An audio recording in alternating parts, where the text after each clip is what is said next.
our officials for this match. First referee, Mr. Efren Gaa, international referee.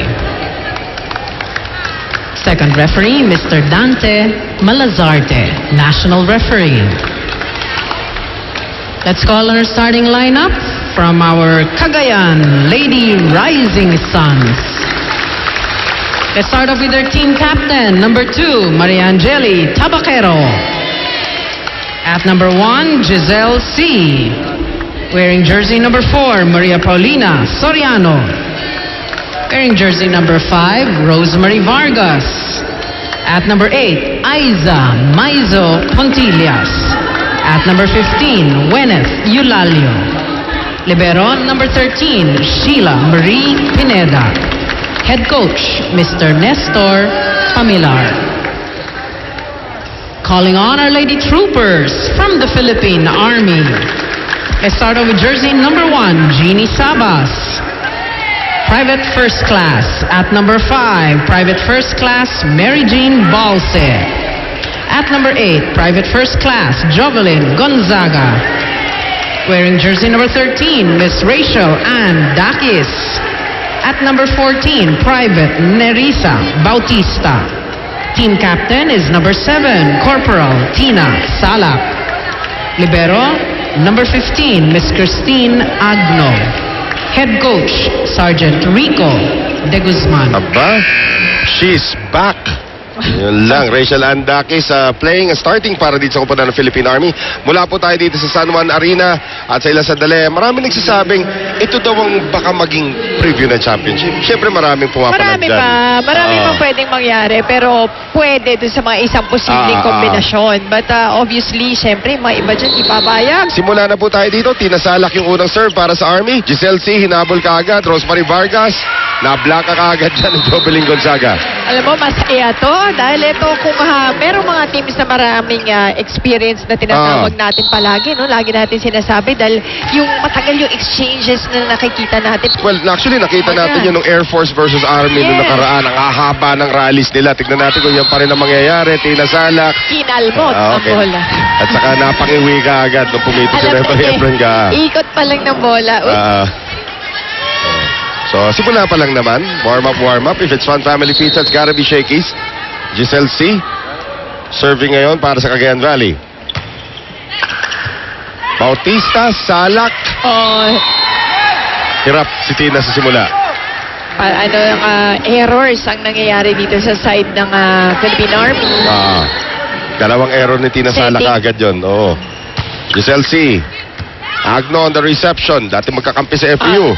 Bumawi naman sa ganda ng pagkakaset, and Dakis responding to that beautiful open. So wala na yung left knee strain na sinasabi na pinag-uusapan. I'm sure si Rina Villamor mamaya may report tungkol dito kay Rachel. Tabla tayo, 2-all. And Axel is the official outfitter of the Shakey's B-League. Janie Sabas from Cebu. Serving to Bang Pineda. Giselle C. Combination play. Vargas. Dug up there by Sabas. Habol si Gonzaga. Sabi ni Nete, nasaan ka, Rachel? Pineda. C. Back set. Maiso. Nando naman si Bautista. Sala. Quick set to Balse. Ang gaganda ng basahan. Oo. Ang ganda naman. Pagkasagip that time ni Tina Salak. Here's Giselle C. Going to Eulalio. Yan ang FPU connection natin. And this is what you will see, no? Yung maraming quick hits tayo makikita because yun yung magiging key sa puntos na pwedeng makuha ng isang team. At saka dalawang magaling na libero din na naglalaban dito. At pati yung mga dalawang kupunan magagaling sa floor defense. Even the setters, di ba? Sa panahon ng tagulan, iwasan ng dengue, Lion Tiger Katol ang gamitin, proudly Philippine-made. Salak, papunta ulit kay Balse. Nagulat ang lahat kasi akala hindi na matatamaan ni King yun. At alam mo naman si King, gagawan niya ng paraan, especially in the middle. Parang may bahay yan dyan eh. Oo. At saka dapat gatasan yan habang nandiyan sa harapan. Now, the remote control serve na hiniram muna ni King Balse nung nakarang laro. Bumalik na sa may-ari. Oh, nice block there pero lalabas. Aiza Maiso against her former college teammate. At ito, Rosemary Vargas, 4-3, Cagayan Valley. Dakis on the reception na sobrahan at regalo yan para kay Pao Soriano. That's right, over receive ball. Hindi Baka naman pa, pwede oo. pag nandyan si Pao. Ay, oo. Huwag mo sabihin maliit si Pau. Mag-grabe spring din niya, grabe timing. naliliitan ka pa pala dyan, ha? 5'8", pang gitna. Eh, tingnan mo naman kung sino kalaban. Bautista, 5'10", Salak, 5'11 daw, Balse, 5'11 daw. 6-footer na itong mga to eh. Gonzaga, ginamit ang kamay ni Tabakero at gumawa ng puntos para sa Army. Kapitana, bago na ba hairstyle? Bago na hairstyle ni Kapitana. Hindi na yung pambarot saya eh, no? Tabakero, off the block. Dakis, Salak, out of position. Balse, tinira pa rin. Inangat naman ni Giselle C. Maizo, sending it to Tabakero. Dug up that time by Gonzaga. Salak for Bautista.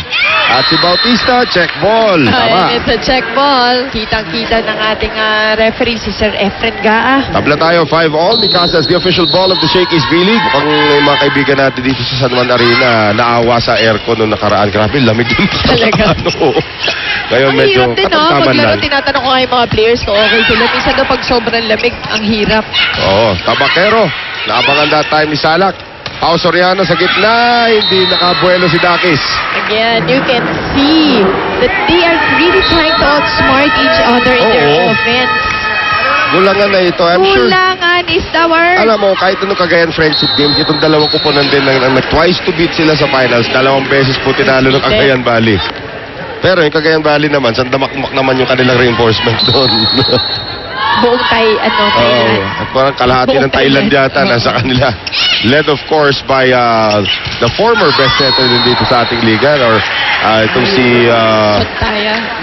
Suntaya, Keo Bundit. Naglaro naman sa atin yan dati. 7-6 Army.